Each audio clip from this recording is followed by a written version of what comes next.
मेरा नाम है इंकलाब फरीद और आज मैं सुनाऊंगा आपको अपनी कहानी। कहानी मेरी तब शुरू हुई जब मैं ज़िला मुजफ्फरगढ़ की तहसील अलीपुर के गांव अजमतपुर में पैदा हुआ। पैदा होते ही मेरी कहानी शुरू हो गई। जब बड़ा हुआ तो पेरेंट्स को लगा कि इसको पढ़ाना भी चाहिए, तो इब्तदाई तालीम मैंने साथ ही गवर्नमेंट हाई स्कूल चंजन से 5वीं तक हासिल की। 5वीं क्लास में पहुंचा तो मेरे बड़े भाई, जो उस वक्त एक अलीपुर में मौजूद school Al Falah higher secondary school में एक टीचर थे इंग्लिश के, तो उन्होंने सोचा कि यार इसको भी अल-फलाह में दाखिल कराते हैं। तो उन्होंने मुझे 6ठी क्लास में वहाँ दाखिल कराया और 6ठी से लेके 10वीं तक मैंने वहाँ पे पढ़ा। जब मैं 10वीं वहाँ पे पास आउट हुआ तो वहाँ पे मौजूद एक उससे भी थोड़ा से अच्छा और थोड़ा सा बड़ा school Rashid Minhas higher secondary school, वहाँ से ऑफ़र आई क्योंकि मेरे नंबर अच्छे थे मैट्रिक में।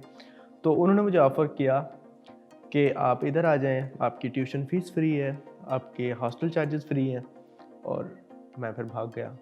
तो एफएससी मैंने की राशिद मिनास से, और एफएससी करने के बाद मेरा एडमिशन हो गया बीडीएस में निश्तर हॉस्पिटल में। तो जब मैं निश्तर में आया तो यहाँ से मेरी कहानी शुरू होती है। असल में मैं कभी भी एमबीबीएस करना नहीं चाहता था। जैसे ही मेरा बीडीएस में एडमिशन हुआ और एमबीबीएस में एडमिशन नहीं हुआ तो मैं खुश हो गया कि चलो एमबीबीएस से जान छूटी, ये सिर्फ दांतों का इशू होगा, आराम से हम इसको पढ़ेंगे और बड़ा क्या होगा, 32 ही दांत हैं, थोड़ा सा आसान सा कोर्स होगा, आराम से पास कर लेंगे, तो वो हेडेक नहीं होगा जो एमबीबीएस में होता है। लेकिन हुआ कुछ इसके उलट, और मेरे साथ ऐसा हुआ जैसे आसमान से गिरा खजूर में अटका।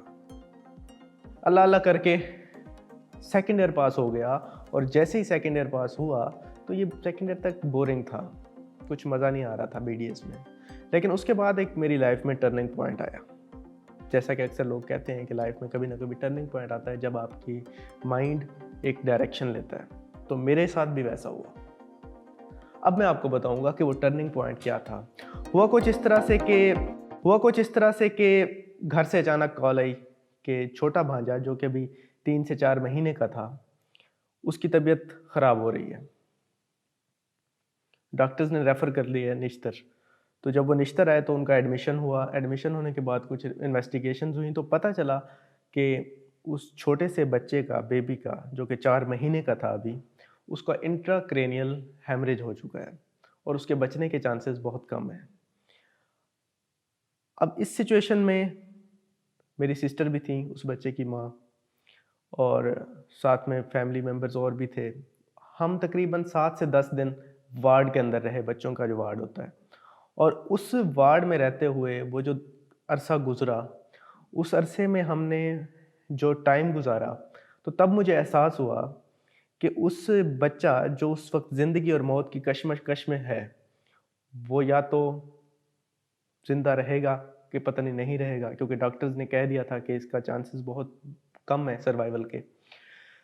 तो उस वक्त जब आपको ज़िंदगी और मौत समझ ना आ रही हो तो आपको सिर्फ एक ज़ात याद रहती है, और वो है अल्लाह की ज़ात। आप उस तरफ देखते हैं और सिर्फ दुआ करते हैं। लेकिन उसी दौरान आपको एक और ज़ात, जिससे आपको होप, जिससे आपको थोड़ी सी रे ऑफ लाइट या रे ऑफ होप नज़र आती है अल्लाह के बाद, वो होती है डॉक्टर की ज़ात।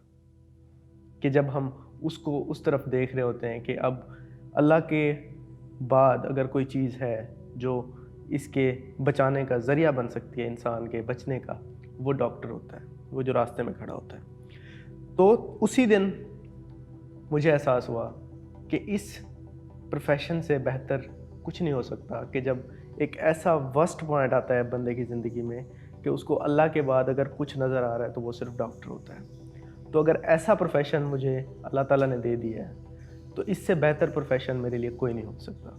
उस दिन मैंने डिसाइड किया कि अब मैं अपना फुल डेडिकेशन सिर्फ इसी मेडिसिन पे दूंगा और इंशाल्लाह एक बहुत अच्छा डॉक्टर बनूंगा। वो एक ऐसी स्टोरी थी जिसने मुझे टर्न किया, और आज अल्हम्दुलिल्लाह मैं स्पेशलाइजेशन कर रहा हूँ मैक्सिलोफेशियल सर्जरी में, और स्पेशलिस्ट मैक्सिलोफेशियल सर्जन इंशाल्लाह बन जाऊँगा आपकी दुआओं के साथ। ये थी मेरी कहानी, छोटी सी कहानी। अगर आपको पसंद आई है तो आपका बहुत बहुत शुक्रिया, और अगर पसंद नहीं आई